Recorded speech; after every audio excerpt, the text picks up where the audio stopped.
Wild Thyme Cooking with Allison Davis is brought to you by Corman Kitchen and Bath. Welcome back to Midday Kentucky. Chef Allison Davis here in the Wild Thyme Kitchen. And I've been trying to focus on just easy, quick dinners on the fly.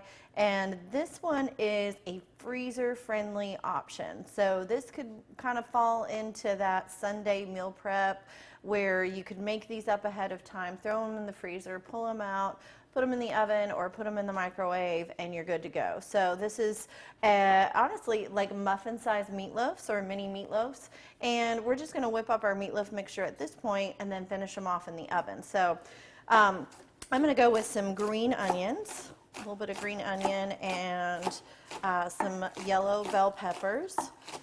You could add some garlic powder, onion powder. The possibilities as far as your seasonings are really endless, but we're going to keep this one pretty basic and simple, trying to use what you have in-house to where you don't have to go out and buy anything special for this. All right, so we've got our green onions. We're going to go in with some of the diced bell pepper.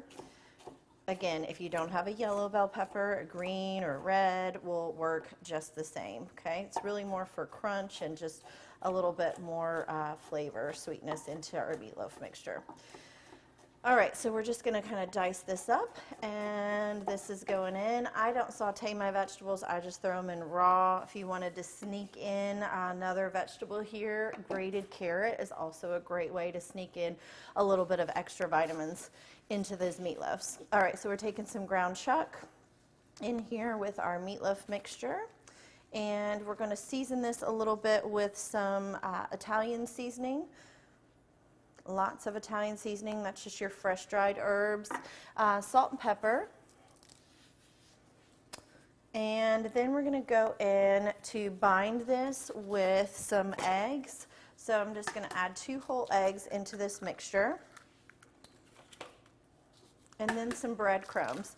The breadcrumbs are panko breadcrumbs. They're going to just kind of help bind this together and also help kind of, you know, bring that meatloaf consistency together where it will really, you know, kind of hold its shape.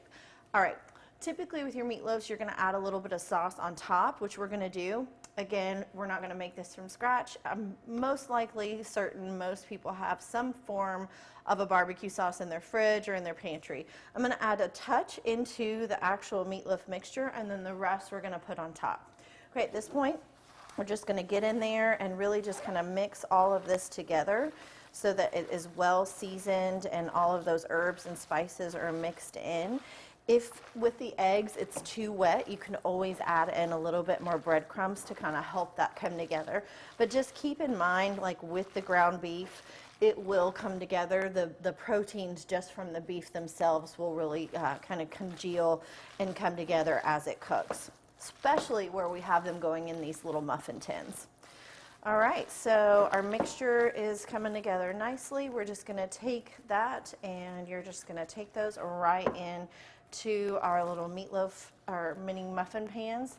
I'm kind of going jumbo size for a dinner portion, and then this is going to go in the oven and bake. I like to go about 375 until your internal thermometer is going to reach somewhere around, say, like 150 to 155.